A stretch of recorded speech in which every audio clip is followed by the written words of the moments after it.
I am a real nerd when it comes to speeding up my workflow, and judging by the fact that you clicked on this video, you are too. Today, I want to share with you 5 of my favorite, simple yet effective Pro Tools shortcuts and workflow hacks to get you working faster. And I'm going to attempt to do it in 90 seconds.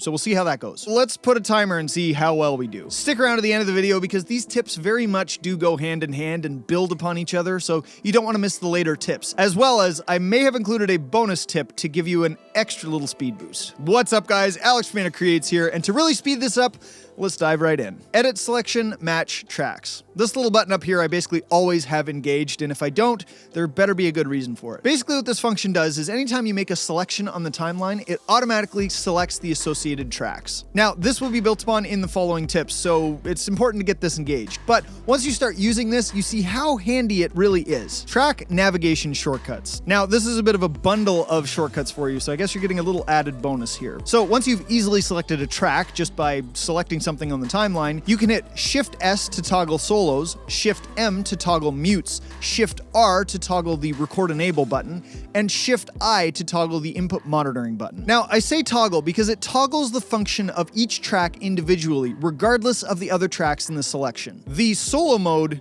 XOR. Now, the solo mode XOR has become a staple in my workflow. You toggle this function up in the options menu and then go to solo mode and click XOR. What this function does is when you solo a track or selection of tracks, it will cancel all previous solos. This is helpful as you're going through your session when you have, let's say, drums selected and then you want to hear just the bass. You don't have to unsolo the drums and then solo the bass. You just solo the bass and it automatically cancels the solo drums. When you want to add tracks to what's soloed, you can just hit Shift and click the solo button and it'll add to the previously selected tracks. Track height shortcut. This shortcut's really handy for tracks themselves as well as automation lanes, which is where I really like to use it. Whatever tracks or lanes you have selected, hit the Control up and down arrow to increase or decrease the track height. This is really handy when I have tracks or automation lanes that I want to see on screen so I know that they're there, but I don't actually need to use them very often. I decrease their height so that they take up less screen real estate until I need to use them. Then I select them using tip 1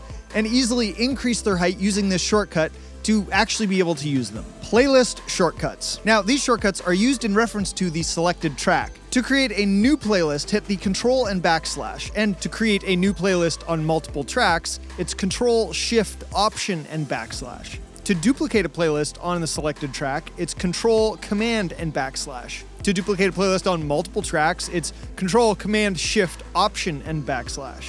And to navigate through different playlists on a track to bring them up into view, it's Shift up and down arrow to go through the playlists on all selected tracks.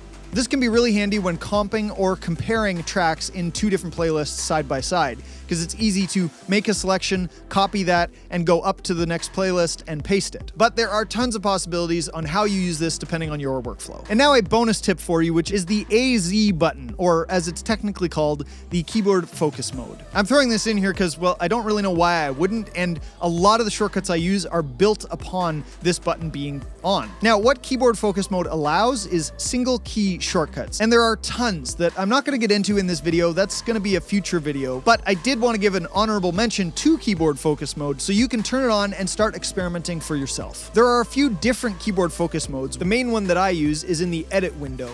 There's also one in the groups panel and the clips panel. I will be making a video in the future on keyboard focus mode shortcuts, but leave a comment down below with your favorite shortcut that you found if you use keyboard focus mode. But that is it for this video, guys. I have no idea if that was 90 seconds, and probably not because I tend to talk and explain, but with the power of editing, anything's possible. Give this video a thumbs up if you found it helpful and it gave you some ideas to speed up your workflow. And if you're interested in more Pro Tools tips and tricks, check out the playlist that I have on screen. Subscribe if you haven't already. I will see you in the next one. Until then, always be creating.